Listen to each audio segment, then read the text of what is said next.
Okay guys, so here's the Scout Bobber we're going to be testing right in this motorcycle. So we're going to see right off the bat, you're going to have a 16-inch front wheel tire. I'm not really sure why they went with a 16-inch, but here's a 16-inch front tire. You're going to have a single disc, 4-piston caliper. As we move towards the back, you're going to see that we're going to have also another 16-inch tire. You're going to see the it's going to be a dual exhaust coming from the engine, single disc, dual piston caliper. This is going to have dual shocks, so we're going to have one over here, then you're going to see that we're going to have another one over here on the other side. So you're going to have a total of 2 inches of travel in the rear. In the front, you're going to have 4.7. As far as clearance, you're going to have very minimal clearance. You're going to have 5.1 inches of clearance. And the seat height is going to be 25.6. Very beautiful motorcycle. The way they did it, you're going to be able to see that this is going to be just like a flat paint job. As we walk around, you're going to see here where you insert your key. I like the way that they have gone ahead and put this over here. It kind of go ahead and takes the whole thing of the keys dangling all over the place. They're going to be here in place, and if you happen to fall, drop the motorcycle, perhaps you're not going to go ahead and damage your ignition. So as we walk to the other side, you're going to see the Indian logo is going to be right over here. Very beautiful. So this motor, it's going to be a 1200cc motor. It's going to be a 69 cubic inch, so it's going to be 1133, so 1133 cc. It's going to be a V twin. This motor over here is going to be water cooled, and it's going to be producing 100 horsepower and 72 foot-pound of torque, and you're going to get the torque at 6,000 rpm. So I'm excited to ride it, and let's go ahead and see how it feels. I'm sure just being so low to the ground is going to feel great. I'm just a little bit hesitant because if you look at the forks over here, they're going to look very narrow. So I wonder if they're going to have a lot of be able to absorb the road really good. So we shall see. Here's going to be the Indian Scout that we're testing now. To me, this is basically a direct answer to Harley Davidson's Sportster motorcycle. You're going to have forward controls. You can see there. You're going to be low to the ground. You're going to see here your master cylinder for the front brake. There you're going to be able to see your levels. Same thing for your front over here. Let's go ahead and give it the key. So let's make sure that we are in neutral. We don't want to go ahead and bounce off the motorcycle. As we can see, this is going to have a gear indicator. We're in first gear. Let's put it in neutral. Let's go ahead and engage the motor. So there we are. So this is going to be the Scout Bobber. So the Scout Bobber also gets some of that treatment that you might see on the Dark Horse lineup.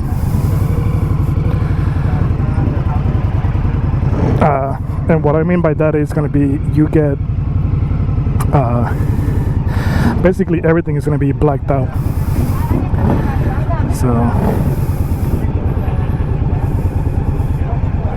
So everything's going to be blacked out. Sorry guys, I'm in the middle of a rally here in Georgia. We're in Perry, Georgia, at the Bikers National Rally. So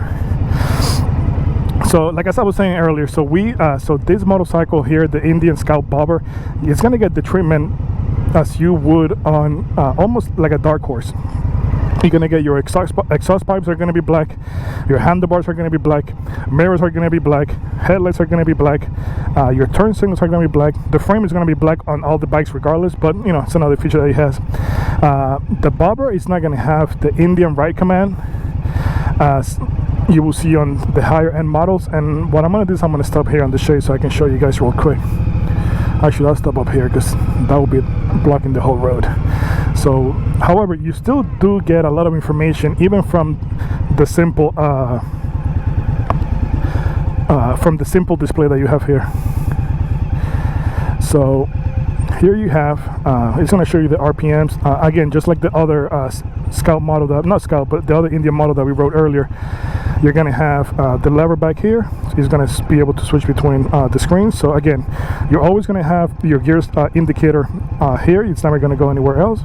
So your battery voltage, how many total miles, trip miles, and your RPM.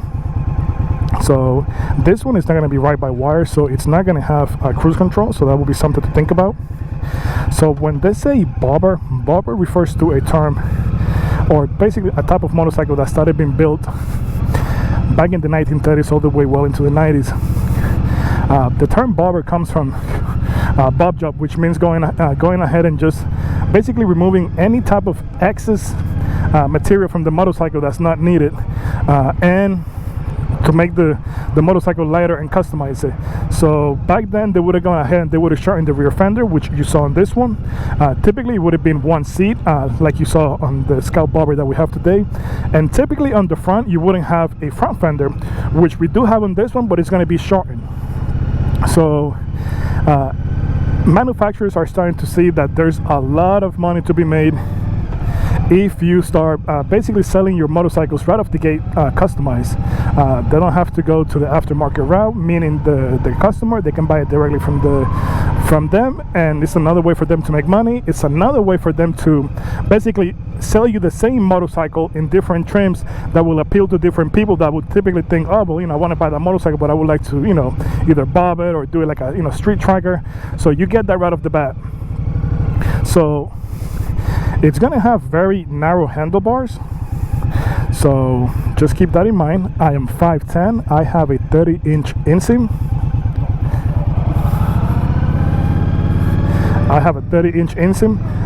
One thing that I have to say that I do like is going to be the mirrors. They're actually usable from the factory. A lot of these mirrors that come on these motorcycles, I don't even know why they bother putting them on, because you are not able to see anything. But if you see, right now I'm my riding position, I have visibility from my right, I have visibility from my left. Keep in mind, if you buy this type of motorcycle, the Indian Scout Bobber is made in mind with somebody that's going to be shorter. I'm 5'10", and I feel like I'm hunched over. So it's more for the rider that's going to be, I would say, between 5'4", 5'6". You're going to be shorter. This motorcycle is very low to the ground. You're going to have either a 25 or 26 inch height. You have like about 5 inches from the floor. You have 2 inches of travel in the back, about 4 in the front. So again, it's a very low motorcycle. It's a very entry level motorcycle. Now, when you compare this, the Indian Scout Bobber to the Harley Davidson Sportster roster, this is going to be the direct competition. The Bobber or the Scout is going to be water cooled as compared to your Harley Davidson lineup Sportster. They're going to be all air cooled. I see that changing now. They just came out with the Sportster S. The Sportster S is going to have the same engine that you're going to see on the Panamericana, which is going to be a water cooled engine that basically pushes over 120 horsepower, over 70 foot-pound of torque.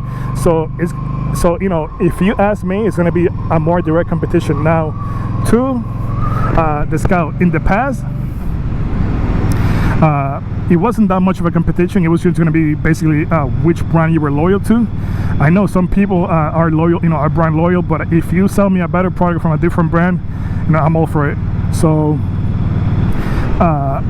So right now we are cruising about 35 miles per hour. You're going to be able to see the gear, the RPMs here. We are idling very low, a little bit under 2,000. You do have the option to shift. Nope, this is just a 5-speed transmission, so there is no option. I honestly thought that this was going to be a 6-speed transmission, but it's only a 5-speed transmission. So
unlike the higher models, the signals are not going to be self-canceling. You do see there when I was going, you know, faster, you do see the motorcycle starting to lose steam as you're going, you know, up in the, as you're gaining speed and momentum, the motorcycle starts losing steam. So, you know, something to consider. Again, this motorcycle is not meant to be a, you know, flat tracker. This motorcycle is not meant to be a crotch rocket. This the Scout is basically meant to be for, you know, around town cruiser.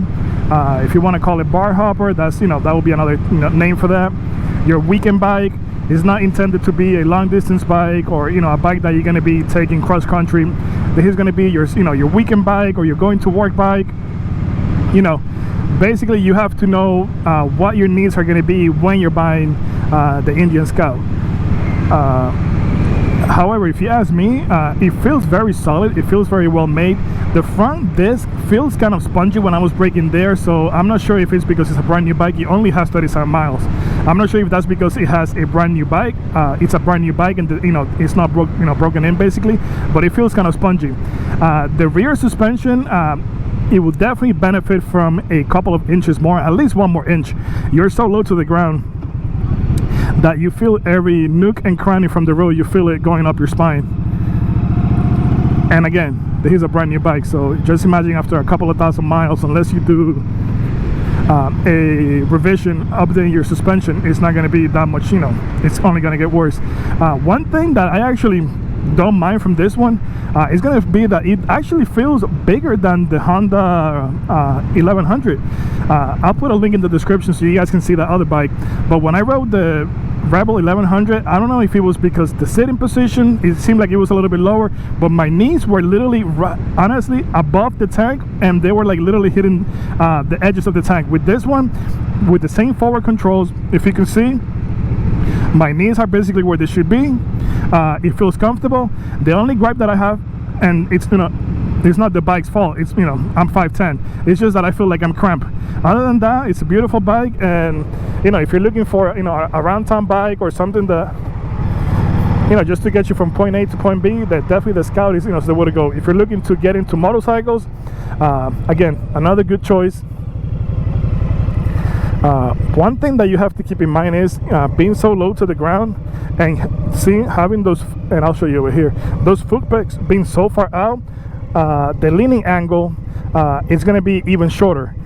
So you got to keep that in mind, because that's a good way for you to fall off the motorcycle. So but if you ask me, things that I like about the bike, the riding quality feels good. It is nice and low to the ground, so if you're a short rider, this, you know, the Scout is going to be great for you.